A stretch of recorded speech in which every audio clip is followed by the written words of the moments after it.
Ciao a tutti da Paolo e bentornati, dalle ferie o dal lavoro al canale Cibo Dentro. Quest'estate ho avuto la possibilità di passare qualche giorno in campagna e tra una grigliata e l'altra ho preparato la passata di pomodoro per quest'inverno. Ne ho approfittato per fare un video campagnolo che cercherò di tradurre in versione cittadina. Per la preparazione abbiamo usato 150 kg di pomodori maturi. I pomodori li ho presi da un contadino e li ho lasciati riposare 2 o 3 giorni su un vecchio lenzuolo dopo la raccolta. Li abbiamo messi in un grande contenitore per lavarli direttamente con la canna e trasferiti man mano in un secondo contenitore per un ulteriore lavaggio. Per conservare poi la passata ho lavato delle bottiglie di birra e le ho messe a scolare in uno sgocciolatoio che si trova nei negozi di casalinghi in questo periodo. In casa, se non volete usare le bottiglie, potete usare i classici vasetti sterilizzati.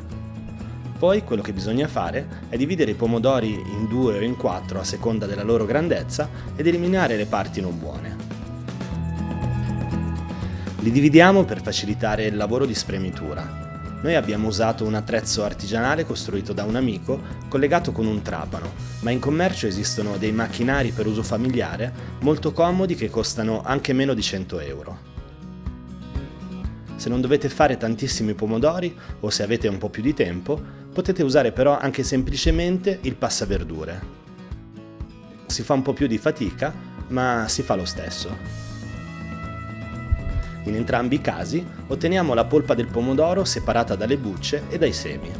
Siccome le bucce contengono ancora molta polpa, quello che si fa normalmente è di ripassare le bucce 2 volte nel passaverdure per ottenere una polpa più densa.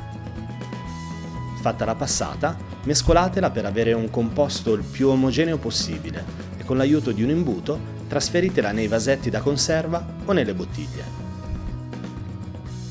In quest'ultimo caso avrete bisogno anche dei tappi alimentari a corona e di una tappatrice. Anche questa la trovate nei casalinghi ad un prezzo di circa 15-20 euro. Per darvi un'idea delle quantità, noi con 150 kg di pomodori abbiamo ottenuto circa 200-250 bottiglie di birra da 66 ml.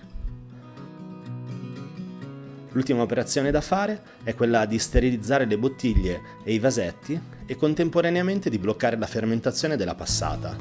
Qualcuno evita questo passaggio per ottenere un prodotto meno lavorato, con il rischio che qualche bottiglia esploda sul muro al momento dell'apertura. Decidete voi quindi se farlo o meno. In campagna abbiamo usato un bidone al quale è stato praticato un taglio per creare uno sportellino per inserire le bottiglie. Poi con della legna abbiamo fatto un fuoco e abbiamo portato a bollore le bottiglie per 45 minuti. In casa basta un pentolone d'acqua e un fornello. L'importante è che le bottiglie o i vasetti vengano completamente sommersi d'acqua. Passati i 45 minuti di bollitura, spegnete il fuoco e lasciate raffreddare tutta la notte. Il mattino dopo togliete la passata dal pentolone, asciugate e mettete in dispensa. La passata senza conservanti e fatta con pomodori di campo vi durerà anche 2 anni. Io come sempre vi saluto e vi auguro buon divertimento con questa preparazione e buon appetito per tutte le pasta asciutte che ci farete e vi aspetto giovedì prossimo con i primi video dei prodotti di stagione per settembre. Ciao!